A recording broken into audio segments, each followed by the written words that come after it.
Good day, everyone. I am Eric Phil Estrada, and I will be discussing history and evolution of radio as a medium. This lecture explores how radio developed from a scientific experiment into one of the most influential communication media in modern history. By the end of this lecture, you should be able to trace the historical development of radio from its scientific origins to its modern digital forms. Examine the cultural, social, and political impact of radio across different historical periods and regions. Assess how radio adapted to new technologies and maintained relevance in the digital era. This presentation covers five main parts: origins, early broadcasting, the golden age of radio, global expansion and post-war era, and contemporary radio. The roots of radio lie in 19th century physics. What began as a theoretical problem in electromagnetism eventually became a new form of mass communication. In 1864, James Clerk Maxwell predicted that electromagnetic waves could exist and travel at the speed of light. His theory was proven in the late 1880s when Heinrich Hertz successfully generated and detected radio frequency waves in a laboratory. This confirmed that invisible electromagnetic waves could carry energy and information through the air. Building on this foundation, Guglielmo Marconi pioneered wireless telegraphy. Around 1895, he successfully sent signals over distances of about 2 miles or 3.2 kilometers. Then in 1896, he patented his system and continued to refine it for practical communication. In 1897, Marconi demonstrated the world's first transmission of radio signals over open sea. This is between Lavernock Point and Flatholm Island in the United Kingdom. It covers about a distance of 3 miles. His greatest achievement came in 1901 when he transmitted the first wireless signal across the Atlantic Ocean from Cornwall, England to Newfoundland, Canada. This proved that radio waves could travel across continents and opened the door to global communication. After Marconi, radio quickly moved beyond Morse code to include voice and music. In 1900, Reginald Fessenden conducted the first successful wireless transmission of speech for the U.S. Weather Bureau.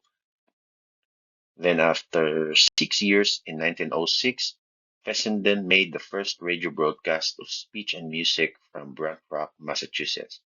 His broadcast lasted about an hour and included voice and violin music, marking the birth of audio broadcasting.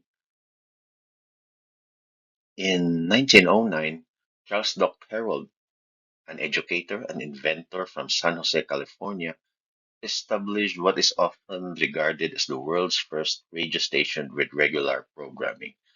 His broadcasts included music, news, and lectures. Harold's work introduced the concept of scheduled public broadcasting, which became the model for future radio networks. By the 1910s and early 1920s, several experimental stations emerged across Europe and North America. These efforts transformed radio from a scientific tool into a medium for mass communication. One early pioneer was PCGG in Netherlands, which operated from 1990 to 1924. It is recognized as one of the world's first commercial broadcasting stations. PCGG regularly transmitted music and news programs to the public. Then in 1920, KDKA in Pittsburgh began commercial broadcasting with election returns. It is often cited as the first licensed broadcast station in the United States.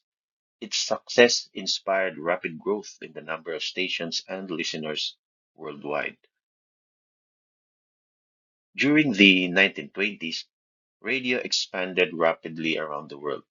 By 1922, there were more than 500 licensed broadcasters in the United States.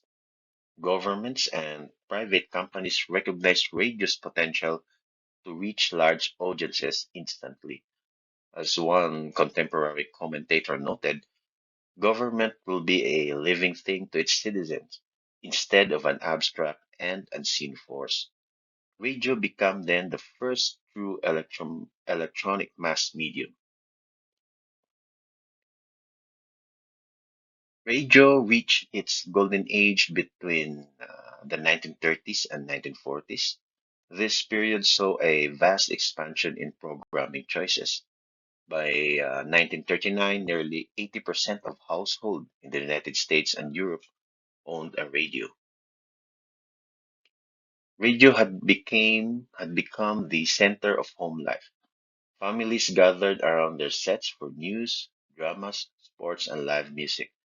The technology had matured and strong network systems delivered high quality content. Radio became an essential source of information, entertainment, and companionship during the Great Depression and World War. The convergence of talent, advertising sponsorships, and improved radio receivers created a dynamic industry. The Golden Age introduced new program types, including radio plays, detective serials, soap operas, quiz shows, comedies, children's programs, live concerts, sport events, news bulletins, and weather reports. These formats defined modern broadcasting and influenced television programming later on. Programs such as President Franklin Roosevelt's Fireside Chats and Edward Murrow's wartime broadcast demonstrated radio's emotional and political power. These moments created shared national experiences and strengthened public trust. However, as television emerged in the late 1940s, radio gradually lost its dominance as the main entertainment medium. Then, after World War II, radio broadcasting expanded rapidly. Many countries rebuilt and extended their national systems, making radio a key medium for education and development. In the late 1940s and 1950s, radio networks grew dramatically. Japan doubled its transmitters by 1960, and European broadcasting capacity increased more than fivefold by 1962. This period cemented radio's role as a global communication tool. During the Cold War, global powers used radio to influence international opinion. Networks such as the BBC World Service, Voice of America, Radio Free Europe, and Radio Moscow broadcast news, culture, and propaganda worldwide. As countries in Asia, Africa, and Latin America gained independence in the 1950s and 1960s, radio became an essential tool for education, national identity, and public communication. Its affordability and wide reach made it the most effective medium in developing regions. During the second half of the 20th century, radio continued to evolve. The introduction of FM broadcasting improved sound quality. Transistor radios made listening portable. Later, digital and satellite radio increased coverage and content variety. These innovations helped radio remain competitive despite the rise of television. Then radio entered the digital age with HD radio, satellite services like Sirius XM, and internet radio platforms.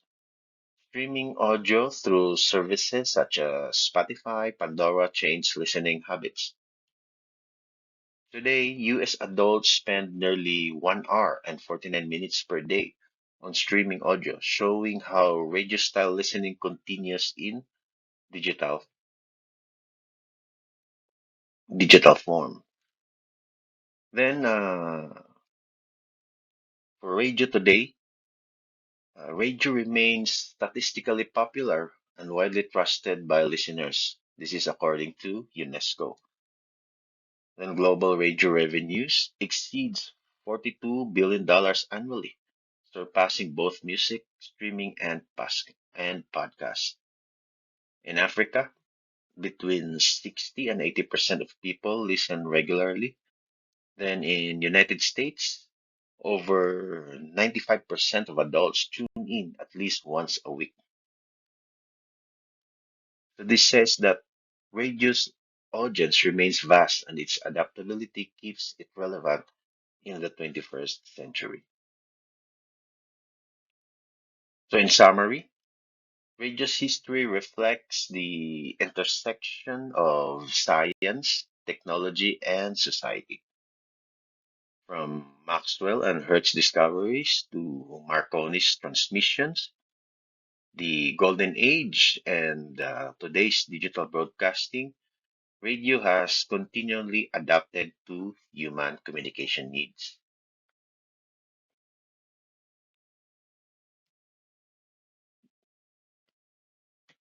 Then it remains a powerful and trusted source of information and culture, proving its resilience for more than a century.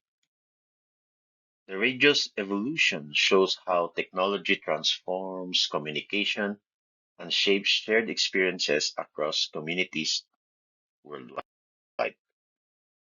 So, this concludes my presentation. Thank you for your attention.